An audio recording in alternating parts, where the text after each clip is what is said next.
We are finally back with a brand new video. Sorry for the long absence, but I'm going to try to be more consistent. Since I've been gone, Fanspo has updated their 2025 NBA draft system, so we're going to be using Fanspo now for our mock drafts.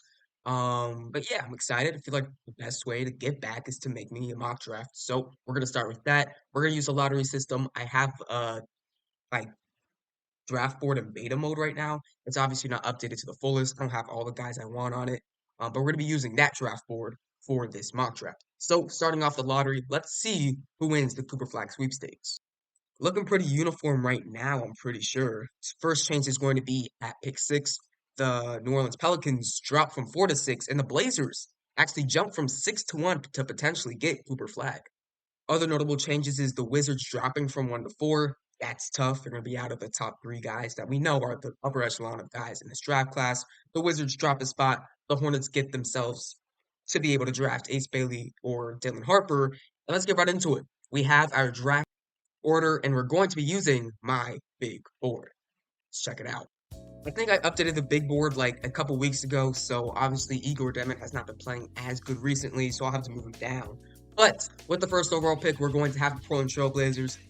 In my opinion, this is an easy pick. It's going to be Cooper Flag. Still, to begin the season, Dylan Harper was kind of hanging around for that first overall pick, and I still think he has the ability to make that late season push into March Madness if Rutgers is good enough, of course. But Cooper Flag, 40-plus point games. His three-point shot is looking a lot better, and I think he's proved himself to be the consensus #1 guy in this draft class. And now the Blazers take him at #1. They do have a couple forwards on that team, like Denny Avdia, like Tumani Kamara, like Jeremy Grant. But I think when you have a prospect like Cooper Flag, we kind of forget about guys like Jeremy Grant and move on to the next generation of guys. Shout out to the white front court, Donovan Cling and Cooper Flag, making them proud. At pick 2, we're going to have the Charlotte Hornets. I think that this is also a pretty easy pick for me. Some people could argue that Ace Bailey is the right pick at pick 2. I think him next to Brandon Miller might get a bit too, I guess, ball dominant between the two of them because they need the ball in their hands to be good basketball players. Obviously, same thing with LaMelo Ball. But I think at that shooting guard position, to be a nice secondary scorer, could also run with the second unit as well in Dylan Harper. I like it. I like putting him between LaMelo and Brandon Miller to be a solid defender at that wing spot, be able to hit the three-point shot, and also play make as well. At pick 3, we're going to have the Toronto Raptors. I also think this should be an easy-ish pick. I see a lot of people down on Ace Bailey for some reason, like have him at like 8 to 10 in their big boards. In my opinion, he's still a top 3 guy. This guy's a 6'10 wing that's able to get his shot off against anybody in the country right now. He has very good defensive upside, and I think if he puts it all together at one point, he can be a top scorer in the NBA. And in my opinion, I think this is a guy that the Raptors are looking to attract. You do have guys like Scotty Barnes, RJ Barrett, who are your main scorers. Obviously, Grady Dick as well. But I think you still need that 1A guy to potentially get you to a championship level team. I think developing him over time is going to be the right decision. Let's get Ace Bailey to the Toronto Raptors and have them really accelerate their rebuild. The Wizards here at 4 is interesting because we're kind of out of the top echelon of prospects where we kind of understood that 1, 2, and 3 were going to be those top 3 guys. But yeah, the Wizards here at 4, they could look for a couple of positions. They could look to add potentially another guard with guys like Malcolm Brogdon, sort of injury prone, also on a 1-year deal and replaceable.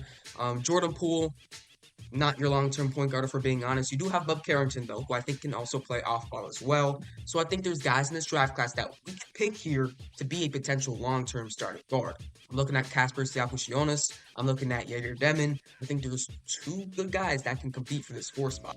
Maybe this is a bit of a hot take, but how Kasper Siakis has been playing recently, I think he's worthy of the 4th overall pick. I don't know what your plans are with Bub Carrington, whether you plan to start him next to Yaku Jonas for the future, or maybe if we go a little bit bigger, put Koulibaly there, add some more wings and call it a day. But Yaku Jonas, I think he has been one of the best playmakers so far in the Big Ten play. Before Big Ten play, kind of selfish with the ball, or not selfish, selfless with the ball. He didn't look to score too much, but as he's gotten to his own, more confident with the team he has right now, he's one of the best players in the country as a freshman. He's going to go #4 for me. I've been a lot higher on him recently. I love Igor Demon, but he's not been good in Big 12 play. If Demon had kept up his production, he'd be an easy #4. But Yaku Jonas, he's been nice. 5, we have the Utah Jazz. I think I could go ahead and just take Jaeger Demon here at pick 5. I know we have two really solid players right here in Trey Johnson and VJ Edgecombe, and I have them 4 and 5 on my big board for a reason. But looking at this Utah Jazz team, just the type of players they have on their team right now, I was able to watch a game last night against the Pelicans. Maybe that was 2 days ago. I don't know. But yes, Colin Sexton, ball dominant player.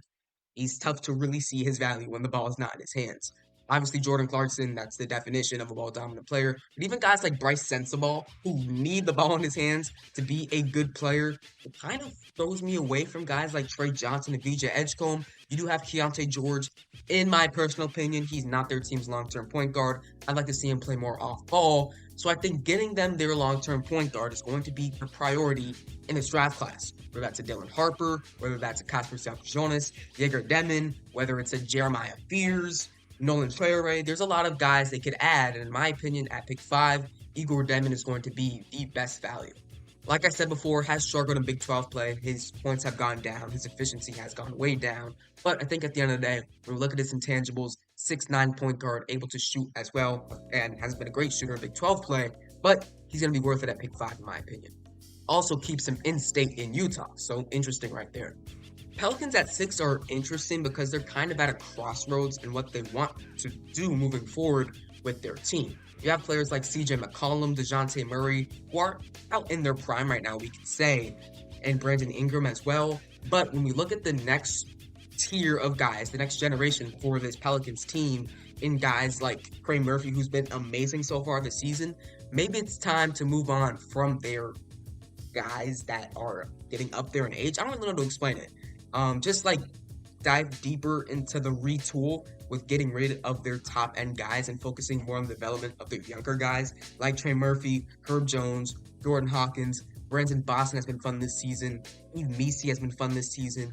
Zion Williamson potentially can be in that crowd as well. So going forward, who I'd pick with the 6th overall pick, we can go in a lot of different directions.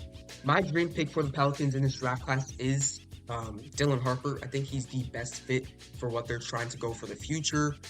But with Trey Murphy, with Herb Jones, they kind of also need to look for that point guard. Jeremiah Fears is here, and he's interesting. But I don't know if his value at 6 is that appropriate right now. I gotta admit, this is not the best situation for the Pelicans right now. But with the talent on the board, I think I'm going to give them VJ Edgecombe out of Baylor. They have a couple wings over there like Hawkins, like Herb Jones, like Trey Murphy. But Edgecombe, what he brings on the defensive side of the ball, should be able to get him minutes right away. Also a very solid rebounder for his size, 6 rebounds per game. And if he's really able to be that 3-and-D type of guy that I think he can be for the future, I like this pick for the Pelicans. I don't think he's a point guard, so don't confuse that for what the Pelicans need. But Edgecombe, high value player. I know this team needs point guard, but I'm going to give them VJ Edgecombe. At pick 7, we're going to have the Brooklyn Nets. I think this is going to be between 2 players for me. I'd love to see this team just take someone that's going to be able to contribute right away. I know this team's in a rebuilding phase, but you got to give the fans something. I like Jeremiah Fears to them at pick 7. That could potentially happen. I also like Trey Johnson to them at pick 7. I think I'm going to give Trey Johnson.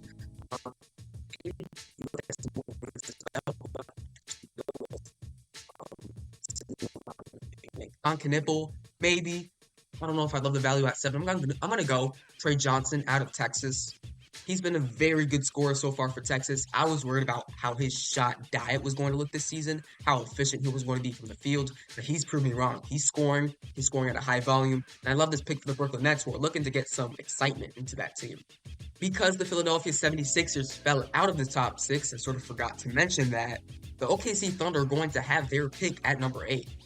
Love to see them get a good connecting piece type of player. Maybe look at a guy like Colin Murray-Boyles, Derek Queen. But I'm actually going to give them Con Knipple here out of Duke. He's had a great season so far. He's going to be able to contribute for the Thunder. Obviously not right away, but you got guys coming off the bench for like Brenton Carlson who are putting in some good minutes. So who knows? Con Knipple might be able to play next season. Sort of doubt it. Also doubt that the Thunder will use this pick at pick 8 unless there's a really good player available that's going to, give them great value right away. Not sure if that's Con Knipple, but you can always get a good connecting piece who's able to spread the floor. Good value at pick number 8. The Chicago Bulls at pick number 9. I'd love to see them address potentially wing or big here. Malawach, Austin Newell, Derek Queen, all guys I would consider here. I think I'm going to give the Malawach, though, out of Duke. Again, another freshman who's been looking great so far this season. He's a great rim protector. He's insanely efficient. And I think at number 9 for the Bulls, this is obviously going to be your Nikola Vucevic replacement. Number 10 for the San Antonio Spurs.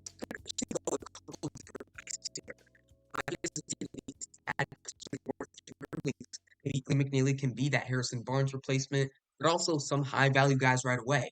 Colin Murray Boyles is here. Jeremiah Fears can give them some better guard play. I know Essengay has a lot of upside later down in his career, but I'm actually going to give them Austin Newell here out of Georgia. I think this team could take on another younger big. You do have Charles Bassey right now. You have Zach Collins. I think right now, when we're looking at the long-term future, who are considering potential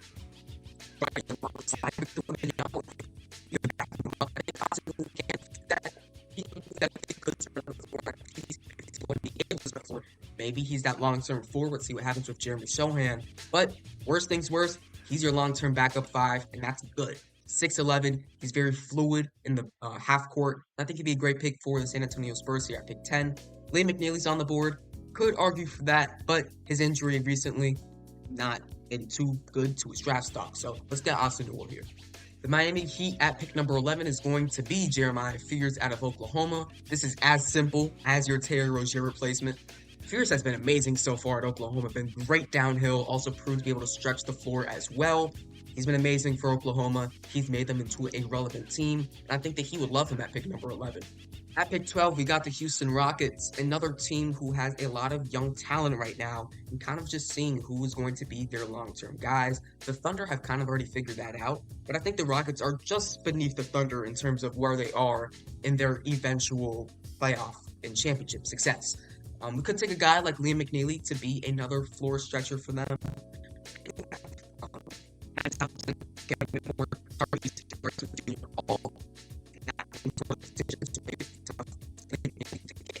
You could also look at Colin Murray Boyles to add some more depth to that front court. You have Steven Adams, obviously not a long-term guy.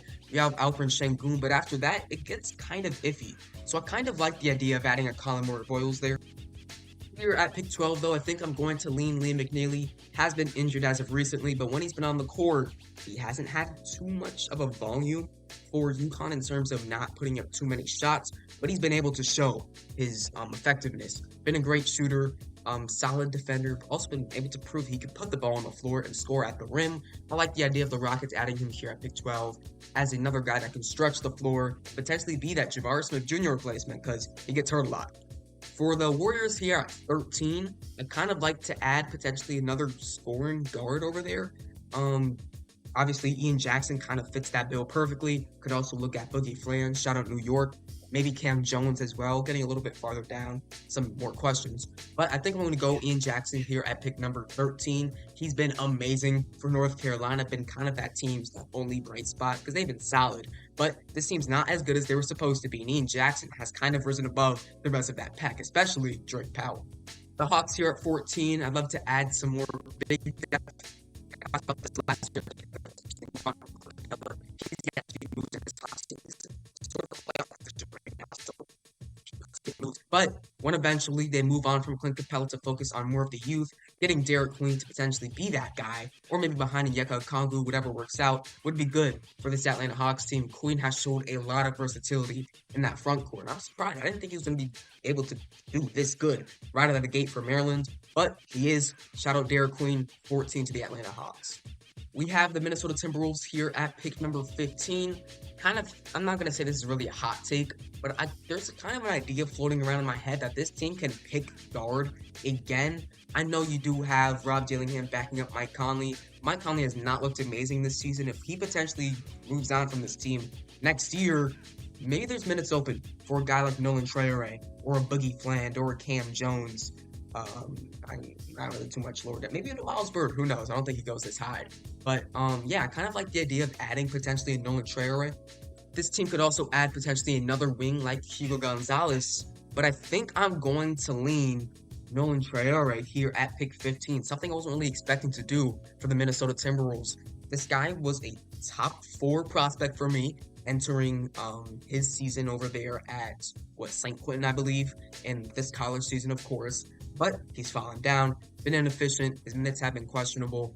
But I like him at number 15 to the Minnesota Timberwolves to potentially be that team's long-term backup or maybe even starting point guard. Let's see what happens between him and Rob. The Spurs here at 16, I think I'm actually going to give them Ben Saroff here out of Israel. He has good size to be potential long-term guard for that team. I know you do have Stephon Castle. I'm still not 100% certain he's that team's long-term point guard, but even if he is, Ben Saroff can be a really good backup option off the bench, give you good playmaking, some scoring upside as well, and I like him at number 16 to the San Antonio Spurs. The Magic here at 17, I kind of want to give them guard. I'm between Boogie Fland and Cam Jones for right now. Rasheer Fleming is also a guy I really want to get into this mock check because he's been amazing so far. St. Joseph's. But yeah, I'm going to be between Boogie Fland and Cam Jones. As of recently, Boogie Fland not been the most efficient, so kind of throwing me off a little bit. But you know what? With what Cam Jones has been able to do this season, leading one of the best teams in the nation, showing that he's more than just a scorer, averaging nearly 7 assists, good rebounds at his size as well, I'm going to give him to the Orlando Magic here at pick number 17. He's a great shooter. That's probably what he's going to be at the next level with the Orlando Magic. But he's got some more to his game as well. He's a little bit older. Cool with that. Let's go Magic. Go ahead and pick Cam Jones. Maybe it's a bit of a stretch, but I like it. We have the Jazz picking here at number 18. Noah Essengay is available. I really would like to get him around this range, maybe even a bit earlier.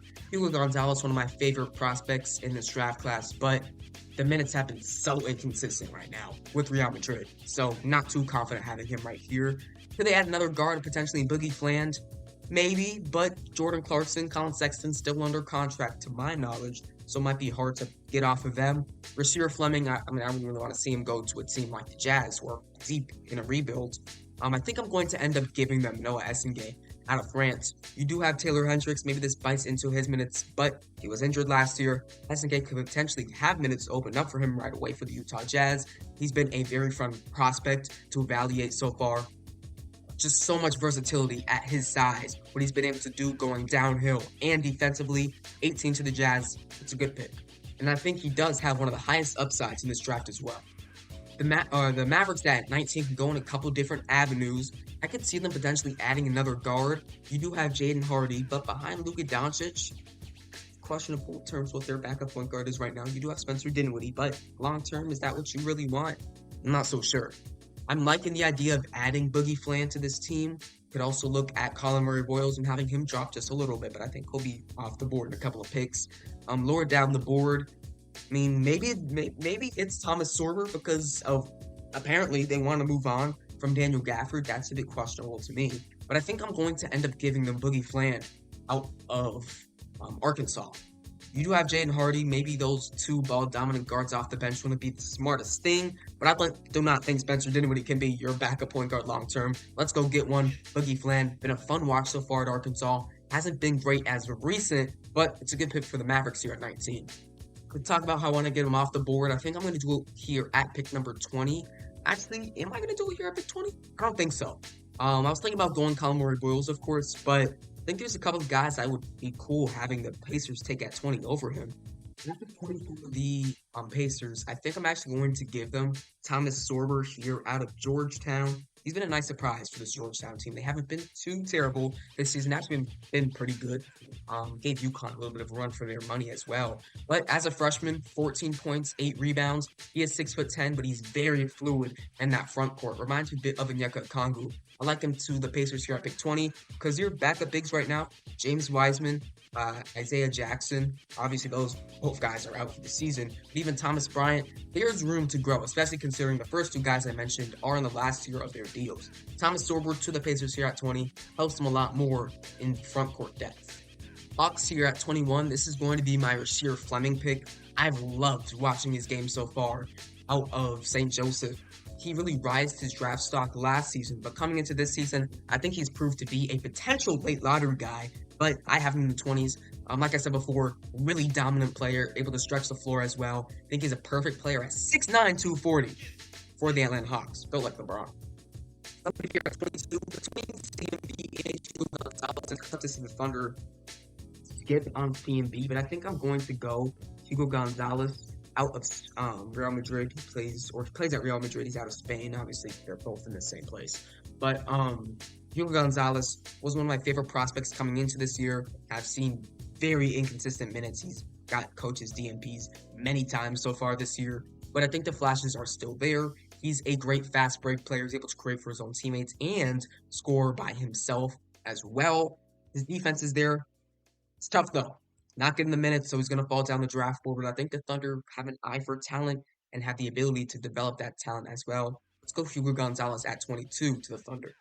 I think the Nets are going to stop the skid of Colin Murray Boyles. That's probably not his dream destination, the Brooklyn Nets. This is a guy who's projected late lottery right now, and have him just skid a little bit. I think the Nets are still looking to acquire some guys that can help them win basketball games. Get them Trey Johnson earlier. Get them score for them. And then Colin Murray Boyles can add to the front row depth as well with Nick Claxton. Just a really good backup force in the front court. He's a great rebounder. He's a great post scorer. He's also a great facilitator in the half court as well. And I think at 23, well, some Brooklyn Nets fans might not love it because he's not the flashiest type of player. He gets it done. Colin Murray Boyles, you're Brooklyn Net.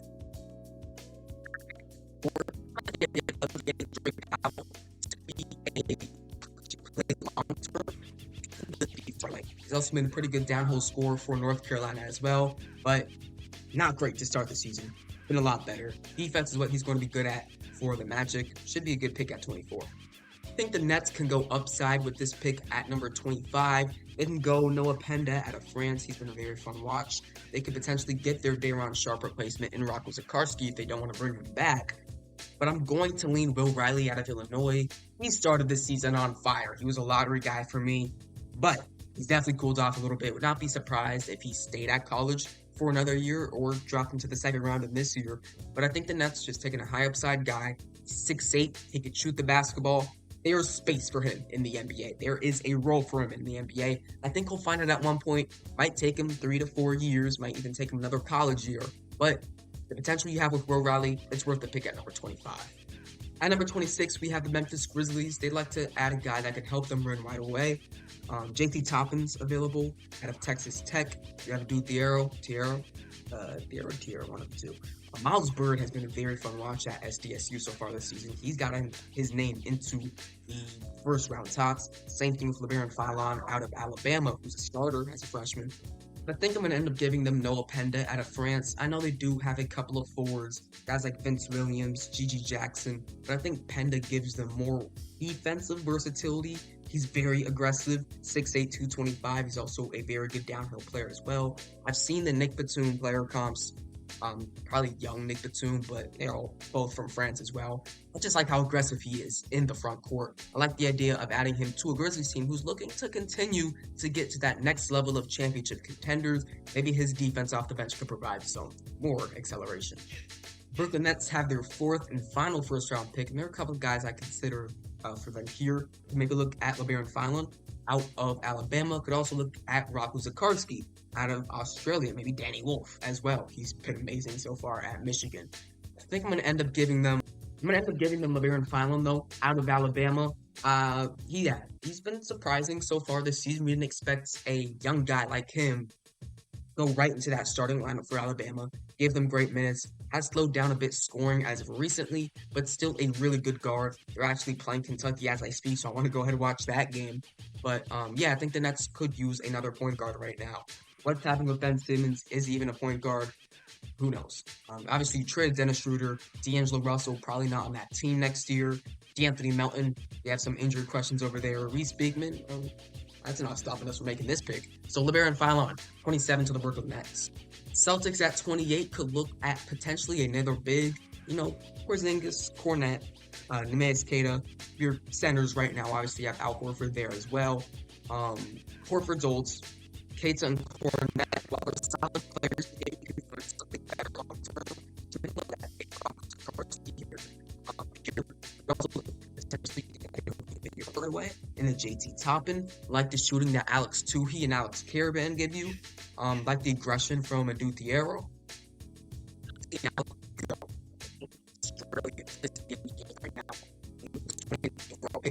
shoot the ball. He also can put the ball on the floor, back you down. He's a big guy. He's listed at 6'7". He looks a bit taller when he plays. I think we can all agree on that.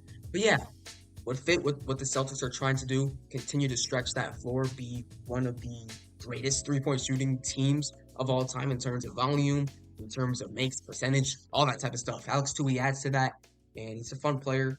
Had him, or I'm excited that people are looking more to him to be a first-round guy. So I was high on him for about a year at this point. I liked him in last year's draft. But yeah, 28 to the Celtics, Alex Tui. Clippers here at 29 could look at a couple of different avenues. We could add some more shooting and Alex Caravan. We could look at a Zubac backup here in Rocco Zikarsky. Could also say that same thing about maybe Ryan Kalkbrenner or Danny Wolf. Denai Broom did get hurt, so I'm not really going to consider him too much for this first round mock draft. I think I'm going to lean Alex Caravan, though, to give them some more shooting in the wing position. He's a guy that's one of the best cutters in college basketball right now. I would say he is the best cutter. And I think that really helps guys like James Harden out, who is one of the best passers in the NBA right now. So Caravan at 29 to the Clippers, going to give them shooting right away. Would not be surprised if he's in this team's rotation right away. And he comes from a winning culture over there at UConn. Clippers need some of that. And finally, at pick 30, we're going to have the Utah Jazz. We gave them Jaeger Demon and Noah Essengate already, so maybe they're not looking too much at the wing position right now. Could also maybe look to add potentially another guard. Jace Richardson has been a great shooter at Michigan State so far. I love Jalon Lowe and Hunter Salas. Tyrese Proctor, don't love him too much, but, he's all right. I think we're going to go center, though. I'm going to give them Rocco Zikarsky out of Australia. I also want to shout out JT Toppin, Adu Tiero, Dink Pate, Miles Bird, Danny Wolf. Like I said before, it's Jace Richardson. All guys that could for sure be first-round picks. But if they're so willing to get rid of Walker Kessler, then I guess you go ahead and add Rocco Zikarsky to back up. Who long-term John Collins? I don't know. This team has a lot of questions, though. But yeah, Zikarsky for the 30th overall pick. And that's going to wrap up our technically 1.0 mock draft, I believe. I believe my first video was technically a big board. But yeah, tell me what you guys think. Some guys that I think went higher or lower than I would usually see them. Kasper Siakam Jonas at 4, maybe a bit high, but he's been great as of recently for Illinois. Other than that, I guess you could maybe say Jeremiah Fears. Maybe he's a bit lower, maybe he's even a bit higher. Depends on your opinion on him. Trey Ray at 15 to the Timberwolves, not a pick I expected to make. Cam Jones at 17 might be a bit high, but I like what his, sort of veteran presence for this Mavericks team is going to be able to bring them. As an older player out of college. Other than that, though, I think that's probably about it. Palmer Bills definitely had him drop a little bit. Maybe regretted it, but, playing it how it falls. Hope you guys enjoyed the video. Make sure to like and subscribe if you have a video idea for me and you want to see me post your video idea. Go into the description. It's a Google form. You don't have to put any of your information. All you have to do is type something, push submit, and I'll most likely do it. Actually, I will do it.